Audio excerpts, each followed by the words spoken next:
Well, we're a full week into the new year and we are checking in on our resolutions.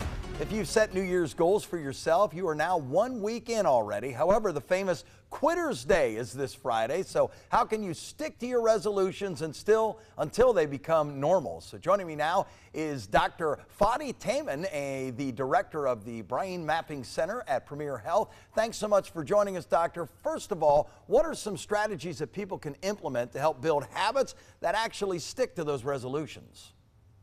Good evening. Thank you so much for having me. And getting to your question, one of the most important strategies I think that people can do is creating realistic goals with contingency plans. Ways that if you have to deviate from your plan for a day or for a very specific reason, it's important to build those contingencies in. And a lot of us don't do that. So we end up failing our goals. Well, how long does it typically take for those resolutions to start feeling normal, like a part of your normal life? The science varies on this, but it typically takes a couple of days for people to start to form the concept of a habit, and it takes several weeks for people to really ingrain it into their everyday function, for it to feel normal, for it to feel second nature and organic. So it does vary. There's a wide time frame, and it really depends on the goal as well. Well, Doctor, you've probably heard of it, but Quitter's Day is coming up this Friday. It's when many people drop those resolutions. What are some common pitfalls people face during this period, and how can they avoid them? And depending on the goal, right? So let's say that fitness is a big one and losing weight is probably the biggest. Now, it's only Friday, and so when the New Year is not that long ago, 9 days is not that long to say, okay, this is, I have failed my goal of weight loss, for example.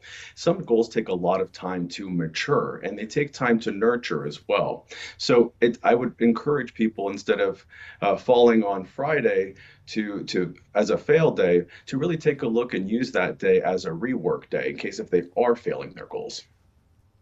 All right, Doctor, finally, for those really struggling, like those that fell off their resolutions by about mid-afternoon on New Year's Day, what would you recommend with those setbacks? Is that a signal to adjust?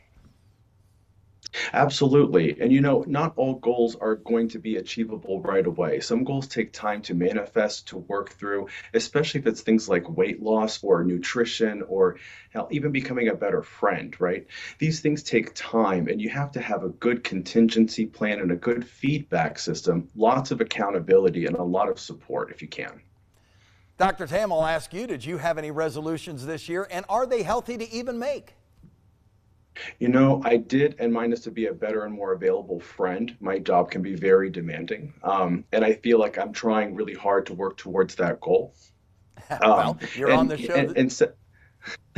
Setting goals, though, really is important. It is important for us to have something to reach, to attain to, and to work toward. So I think as long as the goal is healthy, as long as the goal is something that's achievable and doesn't really discourage you at the end of the day, let's go for it. Well, like I said, I was starting to say anyway, if that was your resolution, you took the time to join us this afternoon. We certainly appreciate that. Thank you. All right, thank you. Dr. Fadi Tayim, Sure. Thank you so much for joining us this afternoon.